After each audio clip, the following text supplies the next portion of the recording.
They all thought she was weak. The colonel mocked her in front of the entire unit, laughing at her excuse for struggling during PT. But when she slowly unzipped her jacket and revealed the battle wounds carved across her body, scars from wars, no one even knew she had fought. The laughter died, the field fell silent, and the colonel's face turned to stone. This wasn't just another trainee.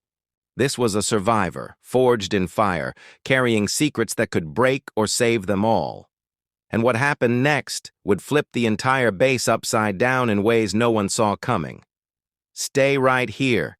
Hit that subscribe button now, because this is only the beginning, and the twists ahead will leave you breathless. They all thought she was weak. The colonel mocked her in front of the entire unit, laughing at her excuse for struggling during PT. But when she slowly unzipped her jacket and revealed the battle wounds carved across her body, scars from wars no one even knew she had fought, the laughter died, the field fell silent, and the colonel's face turned to stone. This wasn't just another trainee. This was a survivor, forged in fire, carrying secrets that could break or save them all. And what happened next would flip the entire base upside down in ways no one saw coming. Stay right here. Hit that subscribe button now, because this is only the beginning, and the twists ahead will leave you breathless. The sun hung low over the military training field, its heat baking the recruits as they jogged, sweated, and pushed their bodies past exhaustion. The barked orders of instructors slicing through the air like whips, and at the edge of it all stood Colonel Briggs, a man whose reputation for merciless discipline was as famous as his iron jaw and sharp tongue, his eyes locking on a young woman, who was bent over with her hands on her knees, her breaths shallow but determined, and he sneered with a voice that carried across the field. "What's the matter, soldier? Can't handle a little PT? Need a doctor's note for a stomach ache?" And the laughter from the other trainees cut through her like a blade, but she straightened slowly, sweat dripping down her face, her eyes locked on him with a quiet fire that silenced more than a few chuckles, because while she said nothing, the weight of something hidden pressed into the air, and though Briggs mocked her weakness, she knew the truth, that her body carried battles far greater than any morning drill, that under the jacket she wore to hide her fragility were scars, earned not from cowardice but from fire and steel. And as the colonel barked for her to fall back in line, she hesitated, her fists trembling, her chest tight, until at last, with a slow, deliberate motion, she unzipped the jacket and shrugged it off, the collective gasp of the unit carrying. Farther than Briggs's insults as the fabric dropped to the ground and the jagged lines of shrapnel wounds, long-heeled bullet marks, and the burn of a battlefield past were revealed, and for the first time the colonel's words failed him, his jaw tightening as silence fell like a hammer. Because he, a man who thought he had seen it all, was now face to face with a soldier who had already paid in blood. And as her voice finally cut through the stunned quiet, steady, calm, yet heavy with unspoken grief, she said, "I don't need excuses, sir. I already survived hell." And in that instant, everyone watching knew this was no ordinary trainee, and the seed of a story far greater than a morning of push-ups and runs had just been planted, one that would shake the base, expose hidden truths, and force every soldier, including the colonel himself, to confront the meaning of sacrifice, resilience, and redemption. Long before she stood on that training field under Colonel Briggs's scrutiny, she had been another nameless figure swallowed by the dust and fire of battlefields that no official record dared to fully acknowledge. For her file was sealed, her name buried beneath redacted lines, her service erased in places where the truth was too dangerous to print. But the scars etched into her skin told the story better than ink ever could, each jagged line mapping nights of terror, ambushes under burning skies, and missions that began with orders but ended with betrayal. She had been deployed as part of a covert unit that operated where politics blurred morality, where the line between friend and foe shifted by the hour, and it was during one of those missions A raid deep into hostile territory to extract an intelligence officer held captive by a warlord, that everything collapsed, the ambush springing like a snake in the night. The firefight that followed, leaving half her unit dead within minutes. And when the smoke cleared, she alone stood bleeding, dragging the wounded officer across rocks and dirt while bullets snapped overhead, her jacket shredded, her body torn, but her will unbroken. And though reinforcements eventually came, no one expected her to survive the night. Yet she did, clutching her rifle with one hand and pressing her wound closed with the other until the medevac lifted her out of the inferno. But survival came at a cost.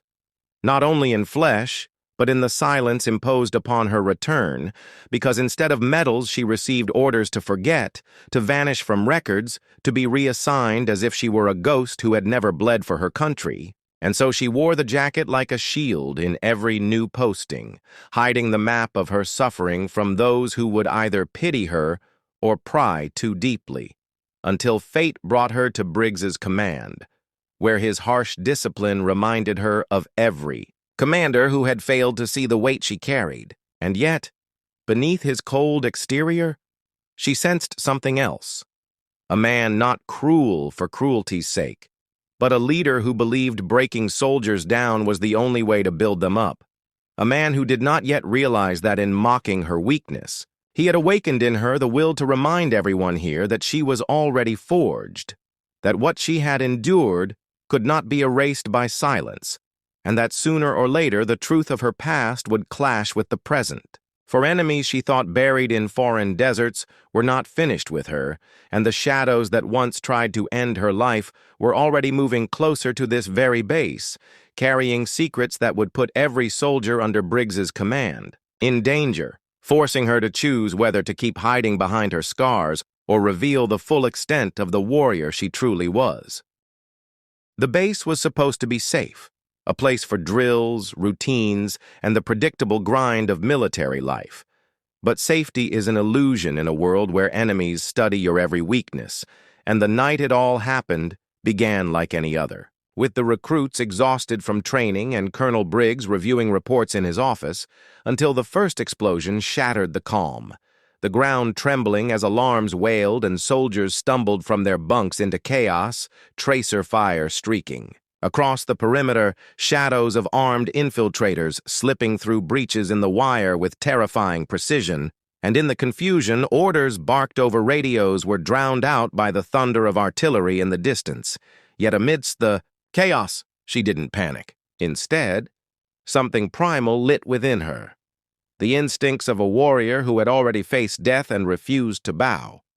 Her movements sharp and decisive as she shoved recruits into cover, grabbed a fallen rifle, and scanned the night with the eyes of someone who had lived too many ambushes to mistake this for a random attack, because this was coordinated, professional, and disturbingly familiar. Colonel Briggs, charging into the field with pistol drawn, caught sight of her directing soldiers with a command voice that cut through fear like a blade, and for a moment his anger at her earlier defiance dissolved, replaced by shock at how seamlessly she took control, barking maneuvers, plugging holes in their defenses, anticipating the enemy's next moves before they happened, as though she had trained for this exact assault. Then it hit him. She had, only not here, not in drills, but in wars fought in silence and shadows, wars no one had spoken of, and as the firefight grew bloodier, Briggs saw her dive into the fray, dragging a wounded private out of the kill zone.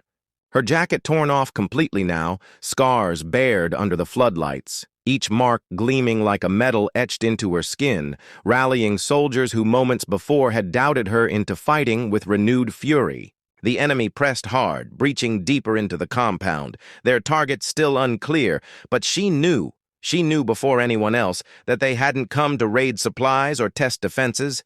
They had come for her, the ghost who had survived when she wasn't supposed to, the unfinished mission haunting their cause, and as one of the masked infiltrators locked eyes with her, recognition flaring even through the chaos, she felt the past collide with the present in a single heartbeat. And she realized that unless she faced them head-on, not only would the base fall, but every soldier here would pay the price for the battles she thought she had left behind.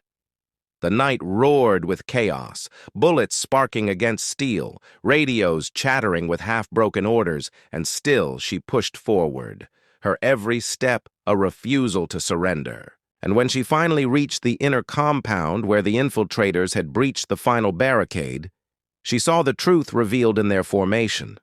The way they moved with surgical intent, not looting, not scattering like raiders, but advancing toward one single objective, the command bunker. And suddenly the memories of that night years ago slammed back. The ambush, the betrayal, the faces of mercenaries who should have died in that desert but hadn't, and now here they were, alive, still hunting her, still determined to finish what they had started. And for the first time, Briggs understood. When she shouted, "They're not after the base, they're after me!" her voice rising above the gunfire, and though his instincts told him to dismiss it, one look in her eyes, burning with the conviction of someone who had seen this nightmare before, forced him to believe. And with that belief came something else. Respect. Unshakable and raw.